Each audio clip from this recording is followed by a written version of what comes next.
ನಮ್ಮಿಬ್ಬರ ಮಧ್ಯೆ ಇದ್ದ ಚಾಲೆಂಜಲ್ಲಿ ಗೆದ್ದಿದ್ದು ನಾನು. ಈಗಲಾದರೂ ಗೊತ್ತಾಯ್ತಾ?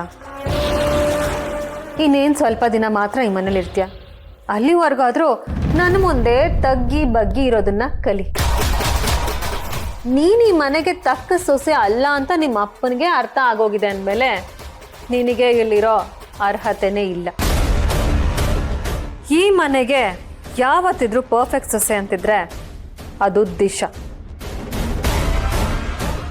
ಚಿರುಗೆ ಆಗಲಿ ನಮಗೆ ಆಗಲಿ ಬೇಕಿರೋದು ನೀನಲ್ಲ, ದಿಶಾ. ಇತ್ತೀಚೆಗೆ ಯಾಕೋ ನಮ್ಮ ಚಿರುಗೆ ದಿಶನ್ನ ನೋಡದೆ ಇದ್ರೆ, ಅವ್ರ ಜೊತೆ ಮಾತಾಡದೆ ಹೋದ್ರೆ ಸರಿನೇ ಹೋಗಲ್ಲ. ಯಾಕೆ ಚಿರು, ಏನೋ ಟೆನ್ಷನ್ ಹೇಳಿದ್ಯಾ? ಏನಾಯ್ತು? ಏನಿಲ್ಲ, ಅದಕ್ಕೆ ಯಾವುದೋ ಕ್ಲೈಂಟ್ ಜೊತೆ ಪ್ರಾಜೆಕ್ಟ್ ಬಗ್ಗೆ ಮಾತಾಡ್ತಾ ಇದ್ದೆ. ದಿಶಾ ಅವ್ರು ಇದ್ದಿದ್ರೆ ಎಲ್ಲ ಹ್ಯಾಂಡಲ್ ಮಾಡಿದವರು. ಈಗೆಲ್ಲ ನಾವೇ ಮಾಡಬೇಕು. ಗೊತ್ತಿಲ್ದೇನೋ ಇವ್ರ ಮೇಲೆ ತುಂಬ ಡಿಪೆಂಡ್ ಆಗ್ಬಿಟ್ಟಿದ್ದೀವಿ.